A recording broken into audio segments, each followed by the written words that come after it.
Bom dia, pessoal! Matéria da Folha de São Paulo: Desafios de uma nova ordem global e o equilíbrio fiscal. Resumo da matéria. O autor, o economista Roberto Campos Neto, recém-nomeado colunista da Folha, abre seu texto destacando que mudanças no orçamento dos Estados Unidos e expansão militar americana sinalizam uma nova agenda geopolítica marcada por nacionalismo emergente e tensões comerciais acirradas, que abalam os pilares da antiga ordem global. Essa ruptura política e econômica pressiona todos os países, especialmente na articulação de estratégias fiscais domésticas capazes de resistir a esses choques multiplicadores. Nesse cenário, Campos Neto alerta para o conflito recorrente entre a necessidade de manter o equilíbrio fiscal interno e o impacto de um contexto externo instável. Ele frisou que o Brasil enfrenta o desafio de ajustar suas contas públicas quando há incerteza elevada no sistema financeiro global, crescimento mais lento e protecionismo crescente, com isso minando previsibilidade nos fluxos de comércio e capitais. No âmbito doméstico, o colunista ressalta que o Brasil adotou em agosto de 2023 um novo arcabouço fiscal, substituindo o antigo teto de gastos. Esse instrumento estabelece limites definidos para o crescimento da despesa pública entre 0,6% e 2,5% acima da inflação e condiciona o aumento dos gastos à evolução real das receitas com gatilhos de contenção, caso as metas não sejam cumpridas. O autor lembra ainda que o governo projetava zerar o déficit primário em 2024 e chegar a superávites de 0,5% a 1% do PIB em 2025 e 2026, respectivamente. Metas vistas como ambiciosas por muitos analistas e pelo próprio mercado. Apesar do novo regime fiscal representar avanço técnico, Campos Neto adverte que seu sucesso depende de crescimento econômico vigoroso, algo incerto pelo ambiente global turbulento, ou ainda de eventual aumento de receitas via reforma tributária, algo politicamente sensível no Brasil atual. O texto discute também a trajetória da dívida pública brasileira, que após saltos acentuados nos ciclos de recessão e pandemia, chegou a patamares elevados, em torno de 75% do PIB entre 2018 e 2020. Segundo o autor, estabilizar essa relação exige superávites primários sustentáveis, na faixa de 1,4% a 3% do PIB. Demanda que se eleva conforme aumentam os juros ou se desacelera o crescimento econômico, e cuja realização depende de ações fiscais rigorosas e duradouras.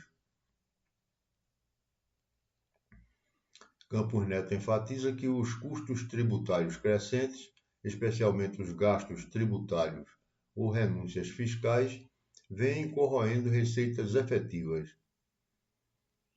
Ele menciona que esses incentivos já atingem cerca de 4,8% do PIB, o que reduz o espaço para investimento social e saneamento fiscal, e limita mecanismos de controle de endividamento público sem que haja um ajuste efetivo das despesas. A coluna conclui que o Brasil se encontra diante de um período em que a combinação entre instabilidade geopolítica global e necessidade interna de controle fiscal impõe desafios duplamente complexos. Para manter sustentabilidade macroeconômica, o país deverá equilibrar com precisão políticas de contenção de gastos, eventual aumento de receitas e estímulos pontuais, estratégias que exigem consenso político e execução técnica rigorosa em um ambiente externo volátil e competitivo. Matéria do Globo. Maiores facções do país utilizam fintechs para lavar dinheiro do tráfico. Resumo da matéria.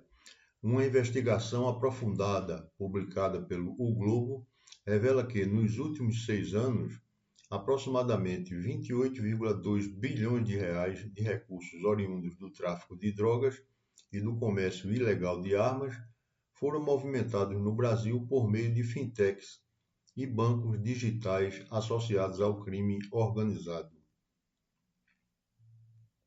As principais facções envolvidas são o PCC, Primeiro Comando da Capital, e o Comando Vermelho, que usaram essas plataformas para canalizar dinheiro ilícito, convertê-lo em criptomoedas e ocultar seu rastro financeiro. O esquema se dava por meio de vários métodos: o desmembramento de grandes quantias em múltiplas transações pequenas, abertura de contas em nome de laranjas e criação de empresas de fachada.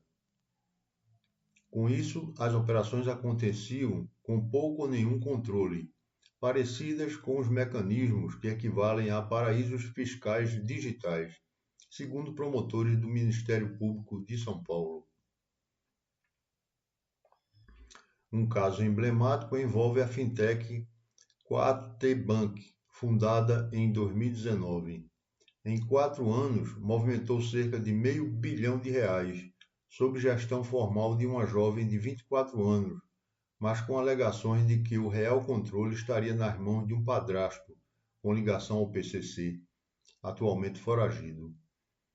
Outro esquema grave é o da 2GO, instituição de pagamento criada em 2020, com movimentações de aproximadamente R$6 bilhões em operações internacionais, incluindo o uso de stablecoin USDT e contas de fachada em diferentes países. Autoridades destacam que o PCC aprendeu com máfias estrangeiras, como a italiana 'Ndrangheta, a usar criptomoedas e plataformas clandestinas de trading para movimentar recursos com maior eficiência do que por meio de laranjas tradicionais. Esse processo fortalece alianças transnacionais e amplia a capacidade financeira do crime organizado. Outro ponto crítico é a criação de contas bolsão, que permitem ocultar patrimônio e proteger recursos contra bloqueio judicial e rastreamento. Essas contas, fornecidas por fintechs investigadas, oferecem blindagem patrimonial, dificultando ações das autoridades, conforme apontam delegados da Polícia Federal. O Banco Central afirma que mantém fiscalização contínua e tem aprimorado a regulação do setor, mas admite que muitas dessas fintechs operam com pouca ou nenhuma autorização oficial, o que amplia as brechas para o uso criminoso e complica o rastreamento e a repressão. Especialistas alertam que o avanço das fintechs e a infiltração do crime organizado nesse segmento representam um grande desafio institucional. Eles destacam a necessidade urgente de reforço regulatório, ampliação da supervisão e medidas eficazes de combate ao uso ilícito de plataformas digitais para desarticular essas estruturas financeiras criminosas. Por fim, a investigação está em curso e deve continuar mapeando novas operações que alimentam esse esquema de lavagem. O foco central é desmantelar fintechs que atuam junto ao crime organizado, fortalecendo a capacidade de resposta das autoridades no combate à lavagem de dinheiro e ao financiamento do tráfico internacional de drogas e armas. Matéria do Estadão. Tarifaço ameaça a sobrevivência de pequenas e médias empresas. Resumo da matéria. A reportagem do Estadão destaca que o ultra-severo tarifaço anunciado pelos Estados Unidos, com alíquota de até 50% sobre produtos brasileiros, ameaça a sobrevivência das pequenas e médias empresas, que dependem do comércio internacional. Tais empresas concentram-se em setores sensíveis, como café, frutas, carnes e indústrias leves, que competem no mercado externo. O aumento abrupto do custo de exportação torna essas operações inviáveis, já que reduções de margens e cancelamentos de contratos têm se multiplicado. Muitos empresários nacionais relatam que estão impondo férias coletivas, reduzindo jornadas e, em alguns casos, antecipando demissões, diante da queda de demanda e aumento de barreiras tarifárias. Segundo associações do setor, mais de 36% das exportações brasileiras serão impactadas pelo tarifaço, o que torna a pressão sobre pequenas e médias empresas particularmente intensa, principalmente por sua menor capacidade de absorver custos ou buscar mercados alternativos. A consequência imediata é o risco de falência para negócios que operam com margens apertadas e dependem de receitas geradas no exterior.